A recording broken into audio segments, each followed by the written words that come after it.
serving people is like just serving God. Kaya kita nga mga master guys, ang pag-serve natin sa mga pamatanon, kaya it seems nga nag-serve po ta sa Ginoo. Now, kaya atin pala yun. Okay, ready to serve. Number 3, a master guy must place God first and everything. Una ideya, permit ang Ginoo. Kaya dito tayo sa master guide, dito tayo dito sa training. Kaya dito tayo sa ating mga master guides.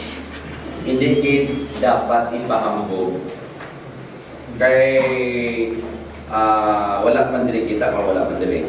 Pero sa ay may mamet ko nga mga master guide, mahambal nga mas namin iyang isa niya. Ibagit niya kami.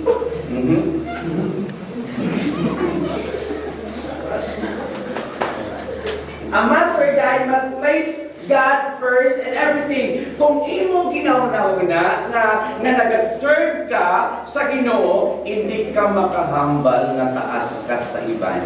Amen. Imo makita nga we are all instruments in the different ways. Service begins with a personal relationship with Christ through prayer. Okay, that's why every time, I know some of you, kita-hindi tanan, every time nga magdala kambing, kinahanglan in my prayer. Right? Pagsaka pa lang daan sa bata, mahulog na ang bata, hindi lang ikaw ang kaluoy. Kaluoy din ang bata, kay bata pa, wala na, pihang na. Begins with prayer, Bible study, and obedience.